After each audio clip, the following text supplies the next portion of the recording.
আসসালামু আলাইকুম। আমি সোনিয়া সুলতানা। আমি চিকিৎসা ফাউন্ডেশনের একজন নিয়মিত শিক্ষার্থী। চিকিৎসা ফাউন্ডেশন আয়োজিত CFBT অটিজম স্পেকট্রাম ডিসঅর্ডার 1 কোর্সে আমি একজন শিক্ষার্থী। আমার রোল 012641। এই কোর্সে শরীফুল ইসলাম হৃদয় স্যার আমাদের অটিজম সংক্রান্ত বিষয়গুলো খুব সুন্দরভাবে বুঝিয়েছেন, যা আমরা খুব সহজে বুঝতে পেরেছি।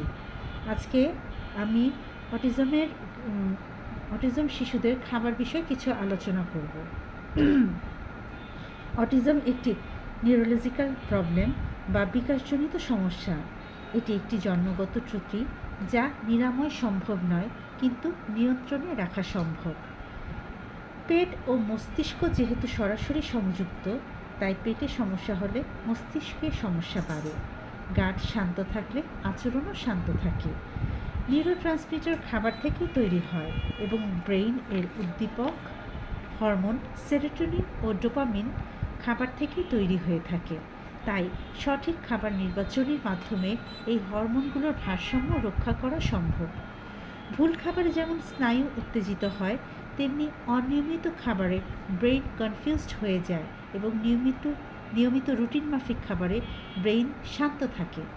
যেমন অতিরিক্ত চিনিযুক্ত ও মিষ্টি জাতীয় খাবার হঠাৎ ব্লাড সুগার বাড়ায়, তেমনি দ্রুত কমে গিয়ে মস্তিষ্কে অস্থিরতা সৃষ্টি করে।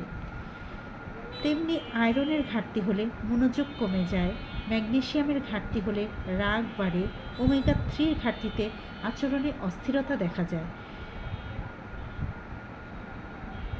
এবং প্রসেসড খাবারে পেটে প্রদাহ হয় এবং কৃত্রিম রং স্নায়ুর উত্তেজনা বৃদ্ধি করে। তেমনি কিছু পুষ্টি উপাদান শিশুর আচরণ নিয়ন্ত্রণে সহায়ক ভূমিকা পালন করে থাকে। যেমন ওমেগা 3 স্নায়ু গঠন শক্ত করে, প্রোটিন আচরণ নিয়ন্ত্রণ করে থাকে ও শেখার ক্ষমতা বাড়ায়। বিপ কমপ্লেক্স ব্রেইনের ক্লান্তি কমায় ও মনোযোগ বাড়ায়। আয়রন ব্রেইনের অক্সিজেন সরবরাহ বৃদ্ধি করে। ম্যাগনেসিয়াম ব্রেইন শান্ত করে। জিঙ্ক ব্রেইনের ডেভেলপমেন্টে অত্যন্ত জরুরি।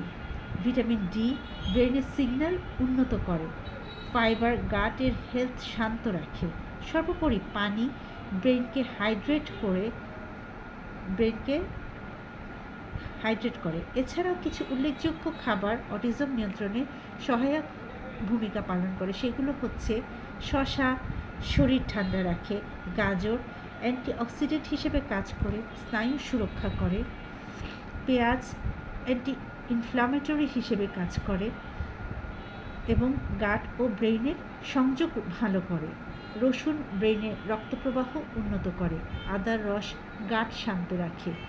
ধনেপাতা স্নায়ু শান্ত রাখে। পরিশেষে বলা যায়, যেহেতু অটিজম একটি জন্মগত ত্রুটি, তাই এটি নিরাময়যোগ্য নয়, কিন্তু বিশেষ শিক্ষা ও থেরাপির মাধ্যমে এটি অনেকটাই উন্নত করা সম্ভব।